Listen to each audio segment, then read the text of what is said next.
Sponsored by Taylor Freelance, Rainier Ballistics, Hodgson Powders, and JPL Precision. Hey everybody, welcome back to Power Factor. For this week's episode, again joined by Dave Jeffrey and Lynn Curry, we're going to take a look at all the different various machines that we have here at Granite Falls Sportsman's Club. We have quite a few different machines. Some of them are rather old. Yeah. Antiques. Yeah. So as we've already talked about, this is one of the Promatics.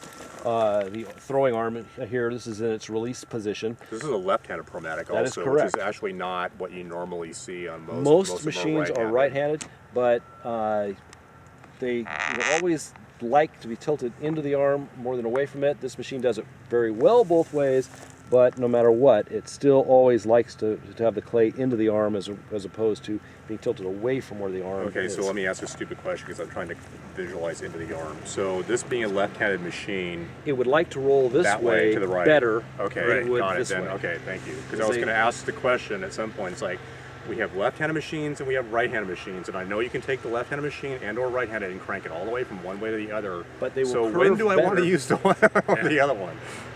If you want to curve to the right, Right. a left-handed machine actually does that better, Yeah. and vice versa. Right. Okay. Okay. So, I mean, it's not that it won't. Yeah. 'cause they 'Cause will. exactly. That's what I found. They will. They will, and they Yeah. do it pretty darn good. Yeah.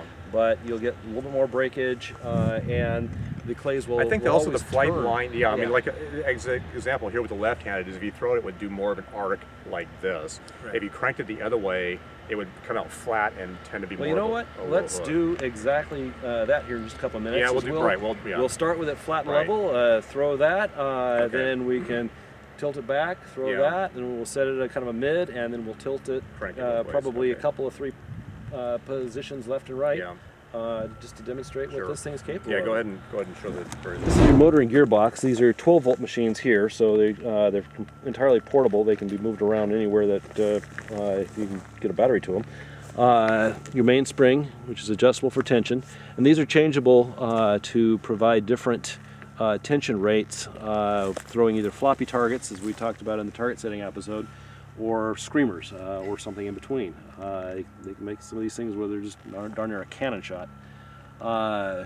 Always be careful with these machines, 'cause if they're cocked, you can get clunked really bad.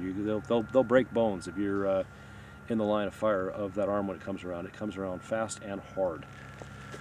They're controlled by a limit switch. It's an over-center machine. These have got a one-way bearing inside of here, so the arm cannot come back. It can only go forward. I can push it with my hand forward, but you cannot pull it back. Through its own inertia, it half cocks itself each time it throws as the arm snaps over center. So the limit switch controls its shutdown, and then all it needs is a press of a button to bump it over center, and then it launches. This is a knife system, so there's sharpened edges here which control how the clays go and drop in. This being a left-handed machine, the carousel is going to turn this direction. This clay will come underneath it. This sharpened edge here will, at the joint between the two clays, one will go under and the other will ride over it, and that controls how the clay drops down. The knives are adjustable for different thicknesses because manufacturing tolerances and between the manufacturers are slightly different, so this allows quick and easy adjustments.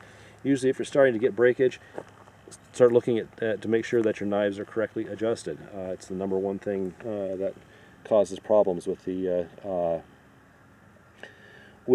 Promatic machines if they're breaking clays.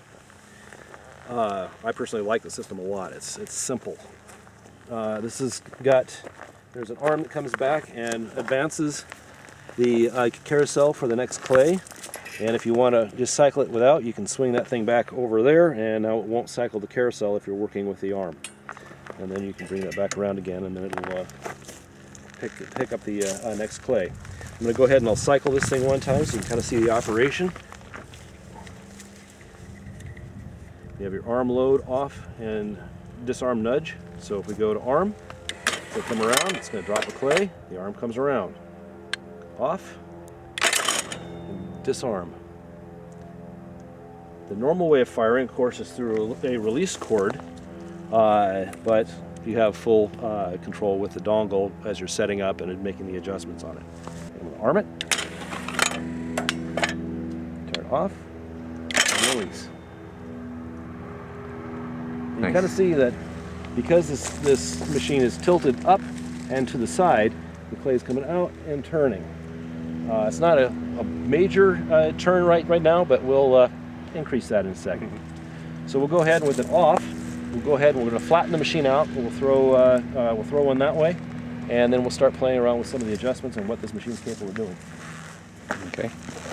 All right. So let's get the tilt first. You've got the button on your side. All right. Like that. Now bring it to me here in a second. So one of the things I really like about the Pneumatics here is the pin system they have for adjusting. They got away with using nuts and bolts and stuff like that for having to use for positioning it. So the pin system makes it really quick just to change the angle and elevation on it. I really like the way they come up with that design. So this, we'll go ahead and arm it. And put it on. Just basically a straight out flat target. If you had the machine up on a hill or something, you're just throwing a plain straightaway, plain incomer, however you want to work your presentation. Now let's pitch it back. We'll go to a mid position. Which way are you going? My way? Yeah, we're going to come back. Okay. No, you're going back. Go back. Yeah. Yep. Somewhere, where's the hole? That where the pin's got in. There. Okay. Now, when you're pitching this back, because of where they have the battery box positioned, Yeah. you have to kind of watch, because as we tilt further back, we'll have to move the battery off. Otherwise, the cocking arm, or the carousel arm, I should say, will contact the battery. So, and you can kind of, by using the nudge button, you can kind of bump it and make sure that everything is clearing. So there's a good rising target. So you saw from how flat to one that's pretty pitched up, and there's several positions in between. And if you want something in between where your pins are, you can just put a block of wood underneath the tongue of the trailer to get a mid position. If you wanted something special, you're trying to make it through a hole in the trees or something along those lines for your presentation. So we'll go ahead and we'll go all the way back here. I'm going to move the battery because I know it's going to. Yeah, it's going to hit it. Okay. Does that fall back? There's one more knot. No, actually, there's one more. Is there two more? Yeah, there's two. Yeah. It's going to have a bit of a struggle here, but Yeah. let's see how we do. Yeah, we'll see how it. So usually when you go far back like this, the feed system starts becoming compromised because gravity's in the wrong direction. Yep. So let's just see what we got here. But that's where the knife blade system actually comes into play. All This right. is going straight up. Okay. What goes up comes down. So everybody has possibly that. on us. So yes. Okay, that broke. Let's see if we can get it to. So you can see the birds Yeah. right now, or it's So, not happening. okay, I'm going to release it. Okay. Okay. Let me. We'll go up one notch. One notch. Okay. There it is. Okay. And that's all that it needs. And well, that will clear out some broken clays.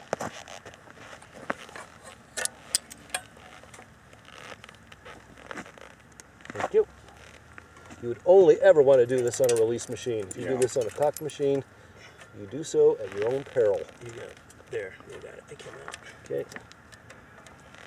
I think the rest of that will fall out now. I guarantee you, if you flirt with disaster, disaster will you'll be on strike. the losing side of it. That's a eventually. very powerful spring to want to argue with. Okay, there we go. Shows just how far up you can tilt these things. So this presentation is usually called a teal presentation. However, we have dedicated teal machines which throw them a little bit differently, which we'll take a look at also. That gives you an idea how far back. Now we're going to go into a more of a mid position, and then we'll play with the left and right. Still a little bit further. One more play. Yep. Okay, that's good. We can put the battery back on, which helps hold the machine because we're going to go to. So we're going to tilt it my way first. Okay. All right. You want to grab Want me it? to grab it? Yep. You can actually do this with one person, but we find it's easier to do it With a pair, with really. a pair of people. Then You got it? Yep. Let me know when you're about to Okay, pull. it's in. We're all the way over. Okay. We're full over. So this is a maximum adjustment. As Steve have indicated, when you're at the maximum adjustments on almost anything, don't be surprised if Yeah, may not you might have to back up one. Yeah, yeah. I will. Because it will. Now I'm going to nudge it just to make sure everything's clearing. Yep. That's Now. to the right. It's going to head over that way. Look, you can see how much of a curve that was. That's never in a, it's always turning.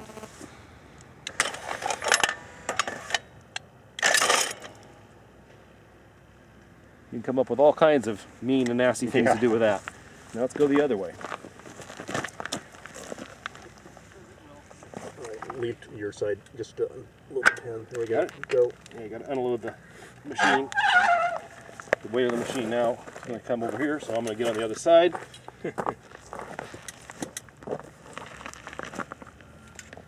No, keep going.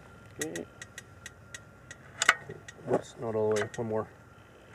Yeah, I don't know if it's going to And you're throw in. it. Okay, I don't know if it'll throw away from Yeah, the because arm. now, before- exactly, now you're showing or demonstrating the fact Maximum that you're going the wrong adjustment. side. And when you're doing something like this, it's not a bad idea to have weight or something along those Yeah, lines. and You we've have so learned that much- before. You have so much weight with a fully loaded carousel. That's a really good point. Is that with a fully loaded carousel, and we learned this the hard way once, is that we had the machine cranked all the way over, and the weight of the carousel took the machine over. It tilted it, it lifted it. Luckily, it just went into some soft dirt. Yeah, But yeah, nothing broke. In fact, Nothing not even bent, the nothing birds broke. didn't even break. nope. But it was all like, okay, Yeah, live and learn. So we'll go with a nudge again just to make sure. Yep, we're clean. Now this is away from the arm, which is to be the worst case scenario. And just looking at it, it's not going to go very far, I don't think. Yeah, not too bad. which is interesting, but that really dropped quick. I know. Yes, it did. Yeah, yeah, So we'll do that one again. yeah. But that shows a lot of face. If you were shooting it from over there, you have a huge amount of face, which can take And a going target. the other way, we had face going the other way. Uh-huh. Right. So, Which gives the shooter a lot more visibility of the target. When you're trying to look at a target like that, or like that. Right. So what it's doing makes it harder, but at least you can see it. And so those are some of the variations that we play with when we're setting up courses. This is one of our Parker Boss machines. This is a double rabbit. If you load a carousel, you'll get two. There's a plate that I don't think we have, or at least I can't find any place at the club, that would block off one of the drop chutes that would allow us to load every one, but I'm going to have to end up making one. I just haven't done it yet. So if we load every carousel, we would get two rabbits each time it throws, or by loading every other stack, then we only get one rabbit, and we'll alternate between the inner and the outer part of the arm.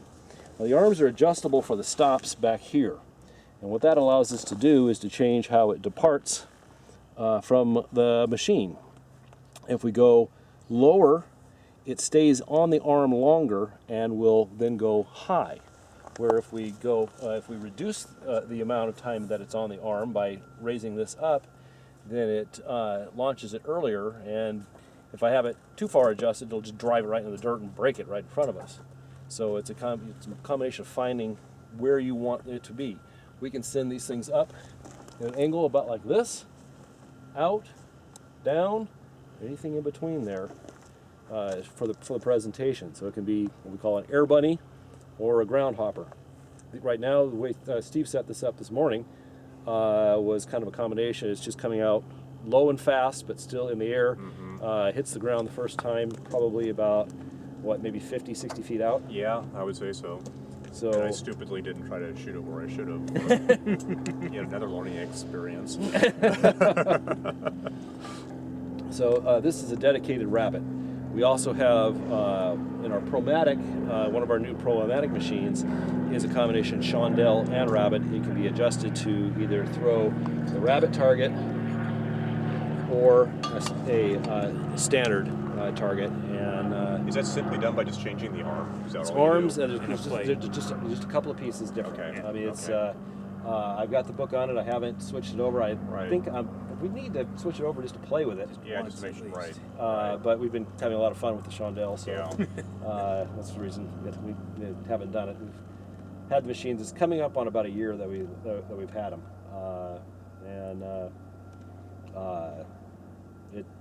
they sure have changed what we've been able to. Yeah, it's interesting present is that out. up until we got the new automated machines here at Granite Falls, half the course has been automated and the other half has been manual, so we'd have to have a trapper go out and literally it's, you've seen pictures of it before, but a hand-thrown target, so we have to load it by hand, you have to cock it by hand, and now we're fully automated on both sides, which has made things a lot easier from our standpoint. And I think from the shooter's perspective, it's a lot more enjoyable because they don't have to wait for a trapper to go out with them. We can cycle people through a lot faster, and the targets are also just more interesting with what we can do in terms more of variety. You can't hook a hand-thrown target, at least not very much. No, it's We can limited. hook these, so yeah. Okay.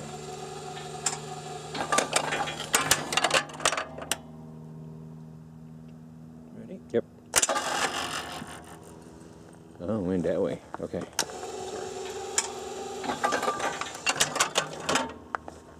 Okay.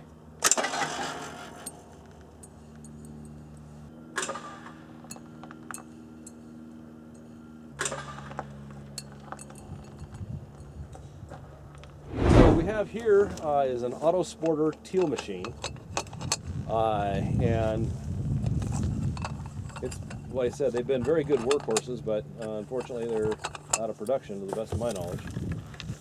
This machine has a vertical carousel, but it'll drop down into a vertically stacked horizontal carousel, but it'll drop down into a vertical throwing position because the arm is over here. Right now that machine is in fact cocked. We're staying on the safe side of it. And this one is going to throw almost vertically straight up.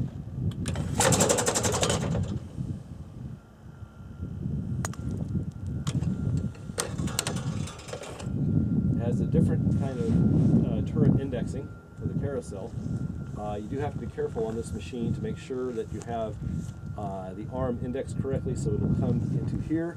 If it isn't indexed when you first start, like you run your carousel dry, it'll get out of being correctly indexed. It will break clays badly. Once it is, it does just fine. But what it'll end up doing is instead of hitting in the metal parts here, it'll be biting on the clays themselves, and it just crushes them. So it's just one of those things that once you know about it, you don't make that mistake again. Once again, we'll sit her up, and we'll take a look at that target from the shooter's perspective. And this one also can be adjusted in terms of the angle of the launcher of the arm, so that rather than throwing it vertical, that you can almost make it a little bit more of a Shondell type target. So it's got Right, and if we do that, it's going to zing it. It's actually going to zing it that way. Yeah. Yeah.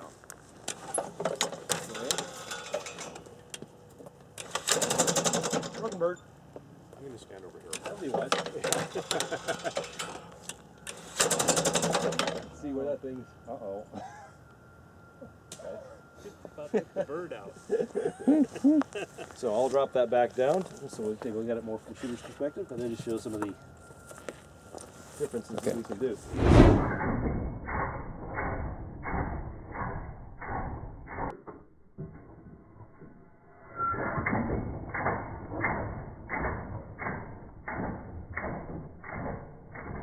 Okay, teal from shooter's perspective.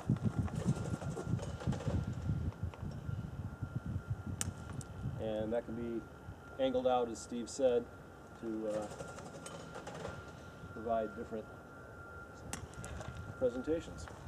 Take a look at a couple more machines quickly. This one is not set up at the moment, but it's still chugging along. And it works very well. Yeah, it does. It Yeah. is only adjustable for pitch, but This is throwing a MIDI target. right. So just to, yeah, I should look here in terms of MIDI versus standard.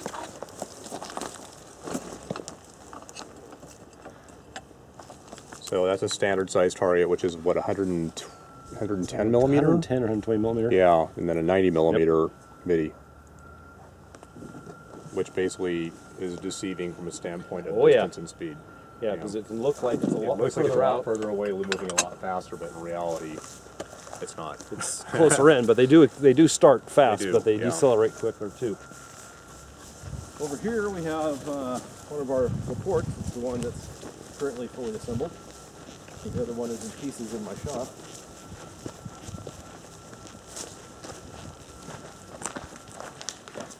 Along with some of our delay boxes. So this is a Laporte.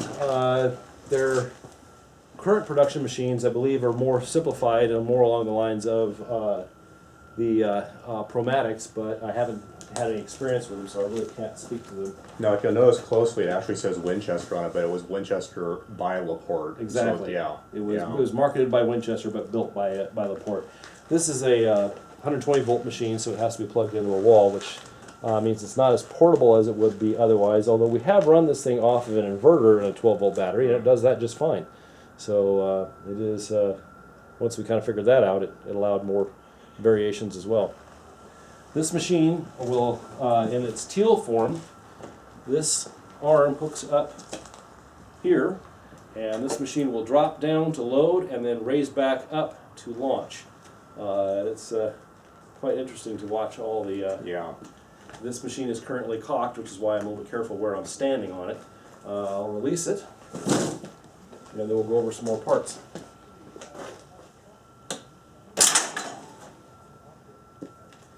So, like several of the others, the carousel advances due to this articulated arm and ratchet mechanism here.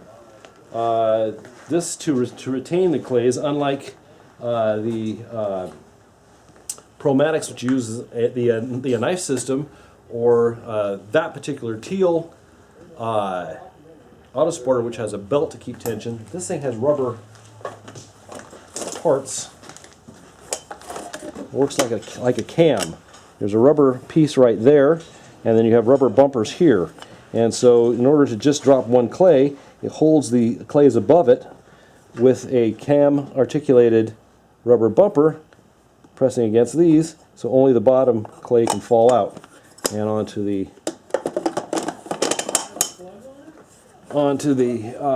launching tray. There's also a retaining finger back here, spring-loaded, that holds the clay against the arm, so when it's pitched over at various angles, it doesn't fall off. Because this machine is adjustable for pitch and roll, and can be tilted over at a pretty good angle. Like I said, this was an early, highly articulated machine. They're a lot simpler designs now to accomplish the same thing, but this one does a good job within its limitations. And I'll go ahead and cycle this thing a couple of times.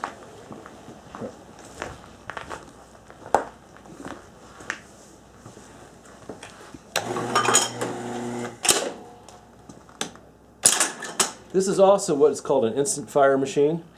It fully cocks against a release trigger. Then it has a solenoid that kicks that trigger free. Instead of being an over center, which takes has maybe a quarter-second delay as the machine advances far enough for the spring to come over center. This has a one-way bearing too, but in this case there's a trigger right here that will retain the arm, and then when the solenoid trips, the trigger comes out of the way and the machine fires. So that goes once again like that. One of our 5 Parker Boss machines marketed by Remington at the time. They were kind of the workhorse of our machines around here for many years. I think they're out of production as well, as far as I know, but these things are still going strong. Had to replace some parts and pieces along the way, some relays and some limit switches, but really they've been kind of soldiering on rather well. They're not adjustable for roll, but they can be pitched up pretty well and do so quite well. They have an elevator system right here, which articulates up to hold the clay and then drops down to launch. And that works like this. Yeah, so we have that one set up as an incomer on our 5 stamp. These are a very heavy-duty built machine. And I said they've held up to northwest weather Yeah. for many years. They've hard use and really very minimal maintenance. This one's cover, I would like to replace this whole electrical box. It got whacked one time and hasn't been quite the same since. But I need to take this one in and do a huff job on it and clean her up a bit. We certainly do. But it's been a heck of a good soldier machine. It just keeps getting the job done. And we'll cycle it one more time.